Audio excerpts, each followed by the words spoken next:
২০ কোটি মানুষকে সতর্ক থাকার আহ্বান জানিয়ে প্রধানমন্ত্রী তারেক রহমান বলেছেন, কেউ যাতে বিএনপির রাজনীতির ধারায় ব্যাঘাত ঘটাতে না পারে।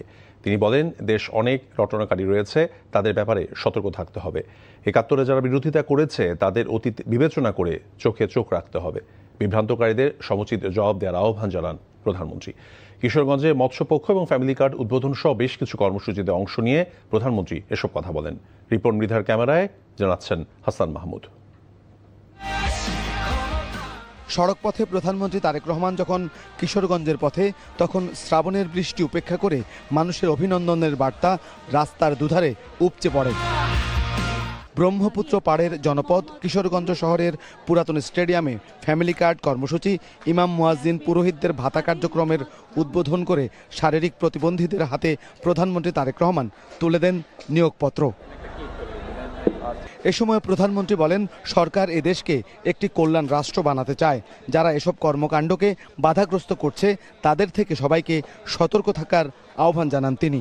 ২০ কোটি মানুষকে আজকে সচেতন থাকতে হবে, ২০ কোটি মানুষকে আজকে সতর্ক থাকতে হবে, যাতে এই যে বিএনপির যে রাজনীতি আপনাদের সামনে বললাম, এই রাজনীতিতে যাতে কেউ ব্যাঘাত ঘটাতে না পারে। দেশে অনেক বিভ্রান্তকারী আছে, অনেক রটনাকারী আছে, এদের ব্যাপারে আমাদেরকে সতর্ক থাকতে হবে। দেখতে হবে এরা অতীতে কি করেছে, সেই অতীত বিবেচনা করে তাদেরকে আমাদেরকে চোখে চোখে রাখতে হবে। সেই অতীত বিবেচনা করেই আমরা ভবিষ্যতে তারা কি করছে সেদিকে আমাদেরকে নজর রাখতে হবে। এর আগে পাকুন্দিয়া উপজেলায় পৌঁছে ব্রহ্মপুত্র নদে মাছের পোনা অবমুক্ত করেন প্রধানমন্ত্রী। মৎস্য চাষীদের মাঝে বিতরণ করেন মাছের পোনা। সবার উদ্দেশ্যে প্রধানমন্ত্রী বলেন, নারী শিক্ষাকে অনার্স পর্যন্ত অবৈতনিক করা, প্রাথমিক বিদ্যালয়ের শিক্ষার্থীদের স্কুল ড্রেস ও ব্যাগ দেয়া সহ বিভিন্ন কর্মসূচি নিয়েছে তার সরকার। বিদ্যুৎ গ্যাস সংকটের জন্য বিগত সরকারের পরিকল্পনাকে দোষারোপ করেন তারেক রহমান।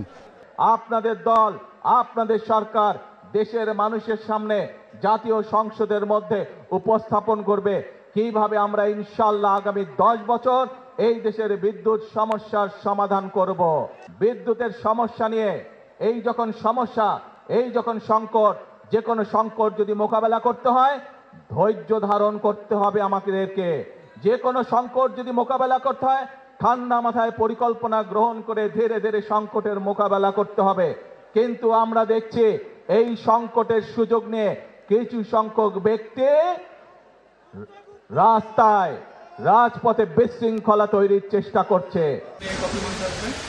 এদিন কটিয়াদি কার্প হ্যাচারি পরিদর্শন করে মাছের পোনা অবমুক্ত করেন আরেকবার। পরে আচমিতা জর্জ ইনস্টিটিউট মাঠে জাতীয় মৎস্যপক্ষ উদ্বোধন করেন প্রধানমন্ত্রী। এ সময় সরকার প্রধান বিজয়ীদের হাতে তুলে দেন জাতীয় মৎস্য পদক। এছাড়া কিশোরগঞ্জের শোলাকিয়া ঈদগাহ মাঠের কাজ পরিদর্শন করে বৃক্ষরোপণ কর্মসূচিতেও অংশ নেন সরকার প্রধান। প্রধানমন্ত্রী তারেক রহমানের নেতৃত্বাধীন বিএনপি সরকার 180 দিন অতিক্রম করছে। কতটা লক্ষ্য অর্জিত হয়েছে এ নিয়ে চলছে নানা মহলে নানা বিচার বিশ্লেষণ। তবে তারেক রহমান বললেন, কোনো অপতথ্য কিংবা মিথ্যা তথ্য দিয়ে সরকারকে বিপাকে ফেলা নয়। তার সরকার চায় জনকল্যাণমূলক রাষ্ট্র গঠন করতে, তাই সবাইকে সরকারকে সহযোগিতা করার আহ্বান জানিয়েছেন তিনি।